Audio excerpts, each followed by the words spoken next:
Hello friends, ఎలా ఉన్నారు? నేను బాగున్నాను. మీరందరూ బాగుండాలని కోరుకుంటున్నాను. ఇప్పుడు కథలోకి వెళ్ళిపోదామా? మరి రజనీ, నీ ప్రేమను సాధించడానికి నేను ఎంత ఆరాటపడ్డానో తెలుసా? ఆ మాట ఇందాకనే చెప్తే పోయేదిగా అంటుండగా రాజశేఖర్ చేతులు రజనీని చుట్టేశాయి. ఇద్దరూ మంచం మీదకెళ్లారు. రాజశేఖర్ రజనీని మంచం మీద కూర్చోబెట్టాడు. తెలుసు, 2 రోజులు మంచం మీద కూడా కష్టపడ్డారు అంది నవ్వు ఆపుకుంటూ. అతను మీ అన్నయ్య అయిపోయాడు, లేకపోతేనా? చాలేండి గొప్ప. మా కృష్ణ కోపం వచ్చిందంటే చేతిలో ఏమీ లేకపోయినా 10 మందినైనా అవలేలుగా కొట్టగలడు. అతని దెబ్బలాటలు వింటే చాలు, మగధీరులు ఎవ్వరూ ఆడపిల్లల వెంట పడరు. తప్పైపోయింది మహారాణి. మీ అన్నగారిని ఈ దాసుడు ఏమీ అనలేడు, సరేనా? వెంటనే రజనీ అతను నోరు మూసింది. పొరపాటును కూడా మీరు అటువంటి మాటలు అనవద్దు అంది. రజనీ, నీకు నాకు పెళ్లి చేయాలని మన వాళ్ళు చిన్నప్పుడే అనుకున్నారట. కానీ నేను ఆ విషయం అంతగా పట్టించుకోలేదు. కానీ మీ ఊరు వచ్చిన తర్వాత, నిన్ను చూసిన తర్వాత మన బాంధవ్యం తెలియనివ్వకుండా నిన్ను సాధించుకోవాలని అనిపించి అలా చేశాను. గొప్ప పని చేశారు. ఆ రోజు మీరు అలా దెబ్బలు తిని జ్వరంతో పడుకుంటే నేను ఎంత గాబరా పడ్డానో మీకేం తెలుసు. 2 రాత్రులు నిద్రపోలేదు. ఆ మరునాడు నా ప్రేమ మీకు తెలియజేయాలని వస్తే మీరు లేరు. అప్పుడు నాకు ఎంత ఏడుపు వచ్చిందో మీకేం తెలుసు. పిచ్చి రజని, ఆ ముందు రోజు నువ్వు కృష్ణ మాట్లాడుకున్న మాటలు విన్నాను. అందుకే వెంటనే వెళ్ళిపోయి మా వాళ్ళ ద్వారా అన్ని ఏర్పాట్లు చేద్దామని, ఈలోగా నిన్ను చిన్న ఆట పట్టిద్దామని అలా చేశాను. అవును, కానీ మీ స్నేహితురాలు నీ పెళ్ళికి రాలేదే? అవును కదూ. మా సుధ మీకు తెలుసా? తెలీదనుకో, కానీ ఆ రోజు చూశానుగా. ఆహా, అయితే చూశారన్నమాట. అబ్బే, చూడటం అంటే మీరిద్దరూ మాట్లాడుకుంటుంటే చూశాను, కానీ ఆ అమ్మాయిని సరిగ్గా చూడలేదు. నువ్వు నా ఎదురుగా ఉన్నావు, ఇంకా ఎవరిని చూసే అవకాశమే లేదు. అంటే మీరు అసలు చూడలేదన్నమాట. మేమిద్దరం ప్రాణ స్నేహితురాళ్ళం. అది రాలేదు, కానీ బండి ఎక్కుతుంటే ఉత్తరం వచ్చింది. అది చదివే అవకాశం లేక చదవకుండా బ్యాగ్లో వేశాను అంటూ టేబుల్ మీద ఉన్న బ్యాగ్ తీసి అందులో నుండి ఉత్తరం తీసింది. అది చదవబోతుంటే, అబ్బా, ఇప్పుడు ఈ ఉత్తరం చదివి ఈ రాత్రంతా వేస్ట్ చేస్తావా? వద్దు డియర్, నీ స్నేహితురాలి ధ్యాసలో ఈ రాజాను మర్చిపోతావేమోనని నా భయం అంటూ ఆ ఉత్తరం టేబుల్ మీదకి విసిరి రజనీని ఒళ్ళోకి లాక్కున్నాడు. పైన లైటు వెలుతురు ఎక్కిరించినట్లయింది అనిపించి కోపంగా స్విచ్ నొక్కాడు. అంతే, లైటు సిగ్గుపడిపోయింది. రజనీకి మెలకు వచ్చేసరికి తెల్లగా తెల్లారిపోయింది. కొన్ని క్షణాల పాటు తను ఎక్కడుందో అర్థం కాలేదు. పక్కకు చూసింది. రాజశేఖర్ ఛాతీ మీదుంది తన తల. అతని కాళ్ళు తనను పెనవేసుకుని ఉన్నాయి. తన చేతులు అతని చుట్టూ ఉన్నాయి. ఆ పరిస్థితి అర్థమయ్యేసరికి ఎక్కడ లేని సిగ్గు కలిగింది. మెల్లగా అతని నుండి విడిపించుకుంది. బట్టలు సర్దుకుంటూ రాజశేఖర్ని ఓరగా చూసింది. ఒక కన్ను మూసుకుని మరో కంటితో చూస్తున్నాడు రాజశేఖర్. రజనీలో చిరుకోపం తలెత్తి చీ పాడు అని ఓ చేత్తో బుగ్గ మీద కొట్టింది. అంతే, రాజశేఖర్ ఒళ్ళో పడిపోయింది. అబ్బా, అదే మోటు సరసం. ఉండండి, తెల్లారిపోయింది. అందరూ ఏమనుకుంటారు? కొత్త మొగుడు పెళ్ళాలు పాపం ఆడుకుంటున్నారు అనుకుంటారు అన్నాడు బొగ్గల మీద తన పెదవులతో ముద్రలు వేస్తూ. అబ్బా, బాగుండదండి అంటూ బలవంతంగా విడిపించుకుని తలా బట్టలు సర్దుకుని గదిలో నుండి బయటకు వెళ్ళబోతూ అక్కడ టేబుల్ మీద ఉన్న ఉత్తరం తీసి కవరు చించి చదవసాగింది. డియర్ రజనీ, నీకు ఇలాంటి ఉత్తరం రాయాల్సి వస్తుందని నేను ఎప్పుడూ అనుకోలేదు. 2 రోజులు ముందుగానే నీ పెళ్ళికి రావాలని, మీ ఆయన్ని చూడాలని అనుకున్నాము. నాతో పాటు పెళ్ళికి అతను కూడా వస్తానన్నారు. అందుకు సిద్ధంగా ఉన్నాము కూడా.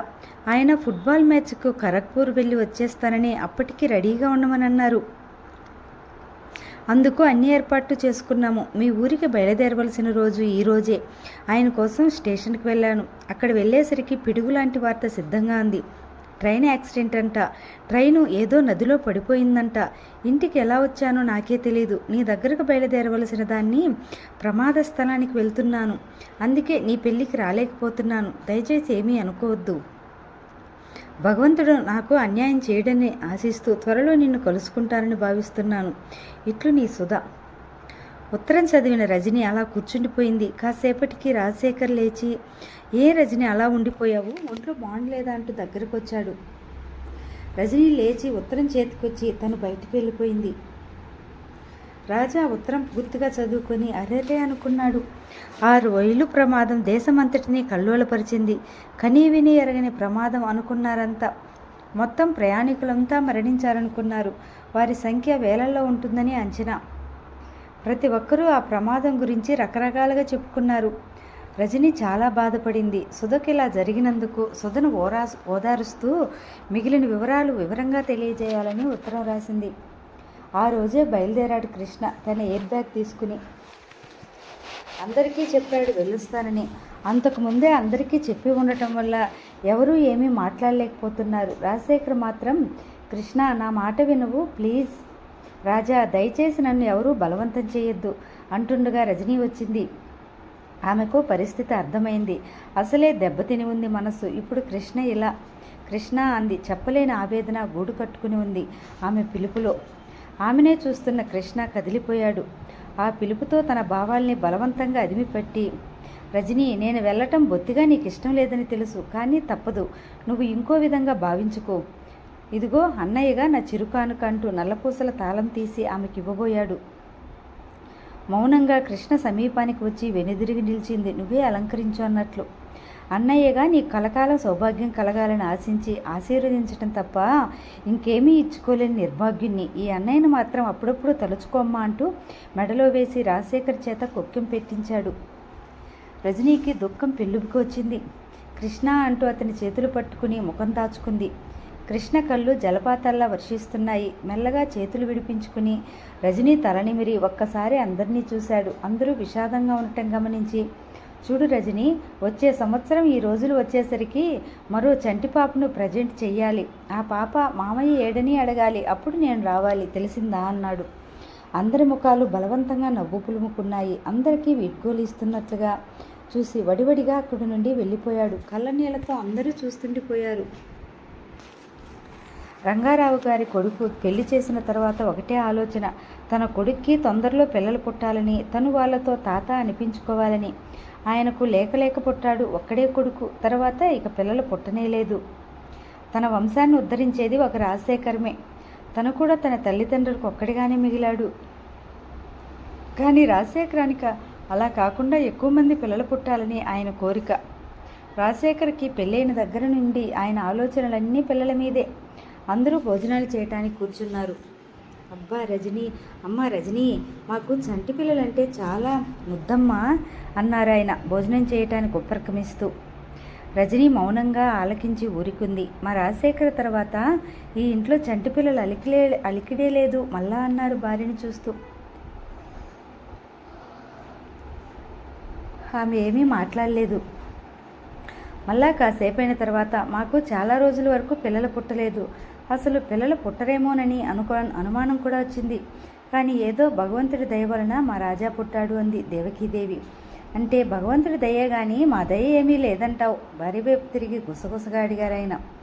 భర్త వైపు ఒకసారి సీరియస్గా చూసింది. ఆ చూపుల్లో చాలండి, పిల్లలెదురుగా ఏమిటా మాటలు అనే మందలింపు ఉంది. రజనీ రాజశేఖర్లు ఇది గమనించి ఒకరిని చూసొకరు కళ్ళతోనే నవ్వుకున్నారు. ఆ ఇద్దరినీ గమనించిన రంగారావు దేవకీ గారులు సర్దుకుని, అదేనమ్మా రజనీ, ఇంతకీ మీ అత్తయ్య చెప్పేది ఏమిటంటే తనకు ఇక ఎలాగో పిల్లలు పుట్టరు. మోచేత్తో పొడిచింది దేవకీదేవి రంగారావు గారిని. భార్య వైపు మరోసారి చూసి, అంటే పిల్లలు పుట్టే వయసు? అబ్బబ్బా, కాసేపు మీరు మాట్లాడకుండా ఊరుకుంటారా? చిరాగ్గా కసిరింది దేవకీదేవి. సరే నీ ఇష్టం. ఇంతకాలం ఆదర్శ పత్నివి అనుకున్నాను. ఇప్పుడు కోడలు రాగానే ఇట్లా గయ్యాలిగా మారిపోతావనుకోలేదు. నువ్వెలాగూ చెప్పలేకపోతున్నావని ఏదో మాట సాయం చేద్దామని అనుకుంటుంటే సరే అన్నారు రంగారావు గారు నసుకుతూ పొంగమూతి పెట్టి. ఇట్లా మాట్లాడుకుంటుండగా నౌకరు వచ్చి, రాజాగారి కోసం వారి స్నేహితులు వచ్చారండి అన్నాడు. రంగారావు గారు దేవకీదేవగారుల మాటలు వింటుంటే రజనీ రాజశేఖర్లకు సిగ్గుగా ఉంది. ఎప్పుడూ అక్కడి నుండి తప్పుకుందామా అని ఉంది. కానీ ఏమైనా అనుకుంటారేమోనని అలా ఉండిపోయారు. రాజశేఖర్ స్నేహితులు వచ్చారని నౌకరు చెప్పగానే ఇదే అదననుకుని రాజశేఖర్ గబగబా భోజనం ముగించి అక్కడి నుండి వెళ్ళిపోయాడు. రాజా వెనుక రజనీ కూడా వెళ్ళిపోయింది. వాళ్ళిద్దరూ అలా వెళ్ళగానే దేవకీదేవి రంగారావు గారిని మందలించింది. పిల్లలెదురుగా అటువంటి మాటలు ఏమిటవిని? మరి మనకు మనవలు కావాలని వారికి తెలిసేదలా అడిగారు రంగారావు గారు అమాయకంగా.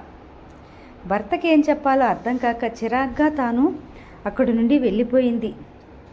దేవకీదేవి గారు రంగారావు గారికి అప్పుడు అనిపించింది తను అసహ్యంగా మాట్లాడానా అని. తను లేచి బయటకొచ్చారు. రాజశేఖర్ బయటకొచ్చినా అక్కడ తన కోసం చూస్తున్న మిత్రుని చూసి, హలో ఆనంద్, ఎప్పుడొచ్చావురా? నా శుభలేఖ అందలేదా? పలకరించాడు రాజశేఖర్. అందలేదే, అసలు నువ్వు పంపావా? భలే వాడివే, ఫ్రెండ్స్కి చెప్పకుండా పెళ్లి చేసుకుంటానా?